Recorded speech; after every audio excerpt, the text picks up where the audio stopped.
আমি অনেকগুলো Indian rupee নিয়ে আসছি আপনাদের সামনে। আসলে আমি বেশ কিছুদিন আগে ইন্ডিয়াতে গেছিলাম, তো যাওয়ার পরে ওখান থেকে ব্যাক আসার সময় আসলে এই টাকাগুলো আমার লাগে নাই। তো এখন তো যাওয়া হচ্ছে না ইন্ডিয়াতে, সো মনে হয় এই টাকাগুলো ফেলে দিতে হবে।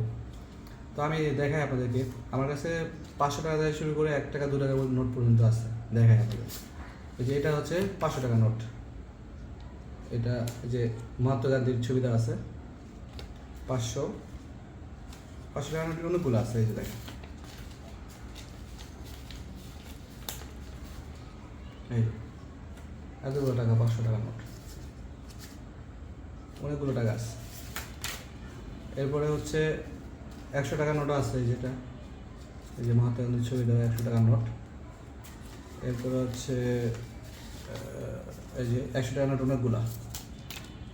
তারপর 50 টাকার নোটও আছে, এই যে এখানে, এই যে 50 টাকার নোট দেখেন, মহাত্মা গান্ধীর ছবি দেওয়া 50 টাকার নোট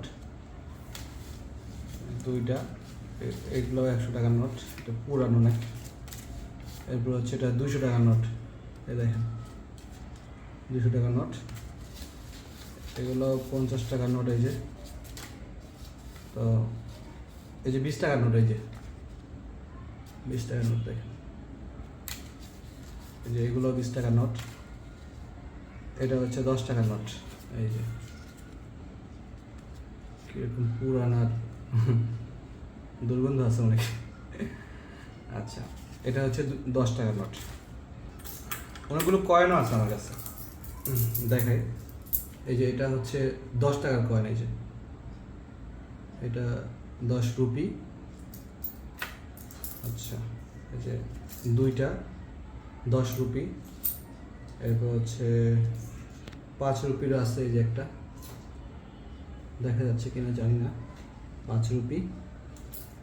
এরপরে হচ্ছে এখানে এই যে 1 রুপির আছে, থামস আপের মতো ইয়ে দেওয়া আছে, হাত দিয়ে রাখছে, এটা 1 রুপি।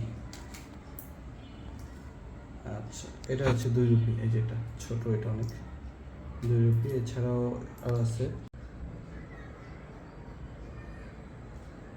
দেখেন কতগুলো টাকা, 500,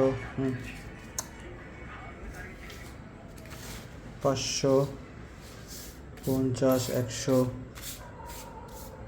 এই যে কতগুলো টাকা, সবগুলো ইন্ডিয়ান রুপি। গাইস দেখেন,